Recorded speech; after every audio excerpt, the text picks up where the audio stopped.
Okay, so today I'm going to swap out the kickstand for the T-Rex adjustable, which comes highly recommended, especially after a suspension upgrade.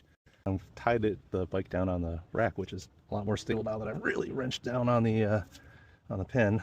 The no rattle, no sway pin. I'm also going to do the side racks. This is makes a nice, I guess, work surface as long as I don't have to take the wheels off. All right, well, I've got 5/16, which I think makes this almost a 1/4 inch, right? I can't find the metric socket, but I suspect it's also 8mm. But this seems to work fine for now. Oh, no stripping. So I think first what we gotta do is release this cover, which is nice since it protects the kickstand, before we can get at the next bolt. I'm gonna try not to drop these screws into the gravel driveway, which I really don't enjoy working on. This stuff gets lost on it real easy. Unfortunately, so far, knock on wood, I have not really lost anything critical. Oh, there we go. In the driveway. I think the important thing is to, all right, get in there, is to make sure you track it with your eyes. All right. There's the kickstand sensor. If we want to take this from the back. And it's a much better bolts, as it should be. That's for the sensor. And of course I'll have to disconnect the spring and I'll put on a new burlier spring, and I think I have a spring puller somewhere, but the trick is today to find it, because otherwise it's going to be super fun in my experience. But hopefully less super fun than putting in a center stand. Yes, I found the spring puller along with some other supplies like this sag scale, which I've never learned how to use. Spare tire, spare tube, which I think might work. It was sized for the old KTM, but tire sizes are roughly the same.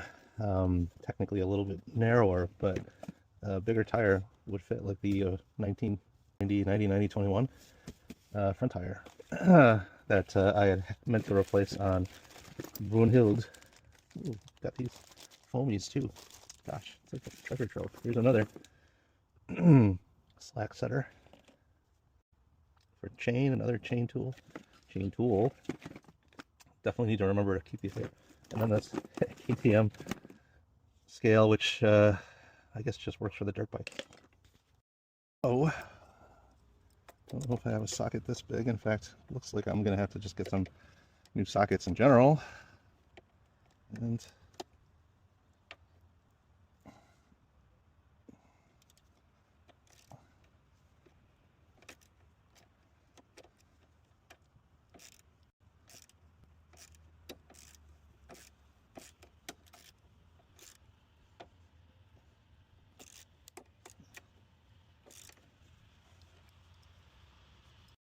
yeah. All right, this is the way.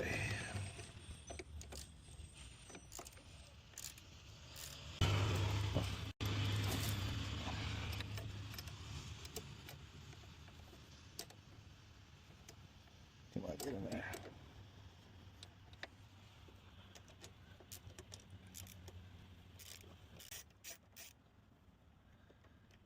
Okay.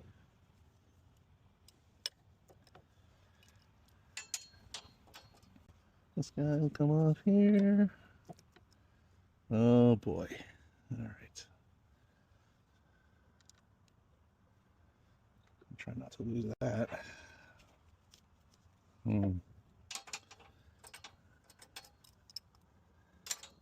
Maybe.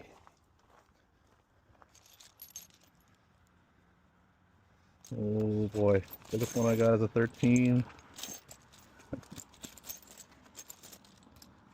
I think I read somewhere this is 14. Yep.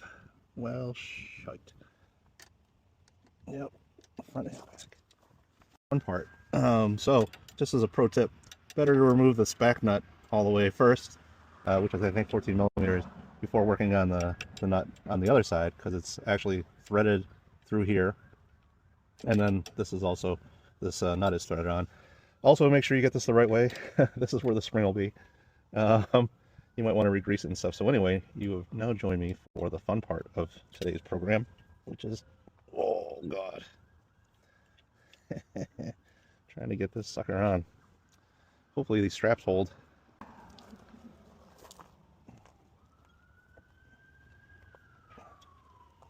Oh God. All right, get in there. There we go. Whew. Sweet. Okay, and for this side rack, I took the opportunity to connect this. Shoot. What is that for? Heated hand grips, but not the SAE connection. Damn it. All right, well, that'll work for some heated gear, which is, I guess, important. But I might want to add the other thing later. Anyway, batteries back in. This here. I got this one bolt with a collar. I'm not sure if I want here down here, but that seems to fit better. I've got to put the side pieces on and tighten everything up once I get the seat back in. Thing with this side rack kit is you have to decide if you want the pegs up or down. I wonder if I can just kind of get it out of the way. It's unfortunate that they didn't design this so that I could, so it would fit with this rack. You know, like a little bend here. I'm sure that's for rigidity or some good engineering purpose, right? Boy, it would be nice to not have to choose pegs up or down. All right, and then for the other side. Okay, famous last words, but this side should be easier since I don't have to mess with the battery box, the battery. So hopefully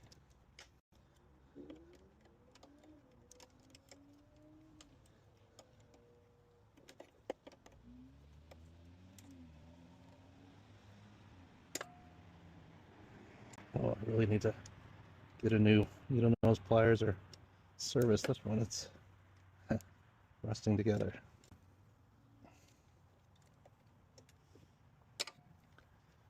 Nothing like scraping up my stuff. Just being a dumbass.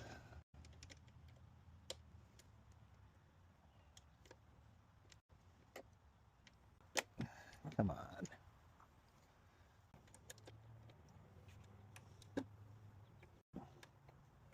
There we go.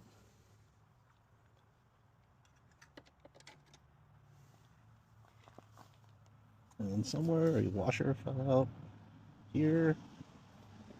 Okay, I'll put on the other side.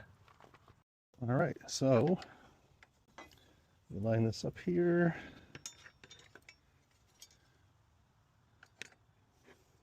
So we'll leave these out. Oh,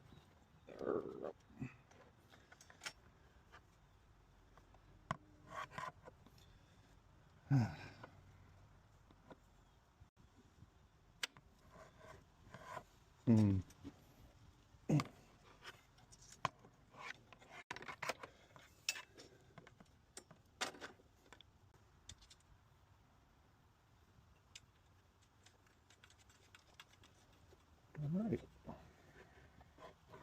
All right, just hang out there, buddy.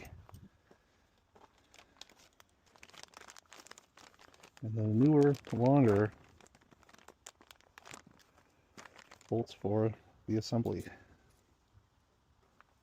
Hey, Chronicle crew, so I've got the first side buttoned up with the side rack, which still needs to be tightened down. The unfortunate thing is, with this design is you have to choose if you want the pillion peg up or down. I guess I'll keep it down for now and see if it's more of a pain while riding, you know, jabbing into me and stuff. I also did run what I thought was the SAE connection from the battery while I was at it, but I think this is actually for the heated gear, which is good because I think that's mostly what I'd use it for. So the next step is to take the bike down off of the mount. Now the other thing is the addition of the hand guards has widened the handlebar, the width of the bike overall. So now before I could kind of rest it against the van, and now it's kind of barely there. So just keep a hand on it. It's still pretty well balanced. It's not taking a lot of effort, of course, to recorrect it. And this bike is at least 150 pounds lighter than the KTM. So it is easier for me to pick up because I put this T-Rex kickstand in today because I had experienced my first fall with the bike last night when parking it. Thanks to the higher suspension with the new springs, it just tipped over and I was able to pick it up by myself, just curling it pretty easily. Whereas before the KTM would have been a much bigger struggle.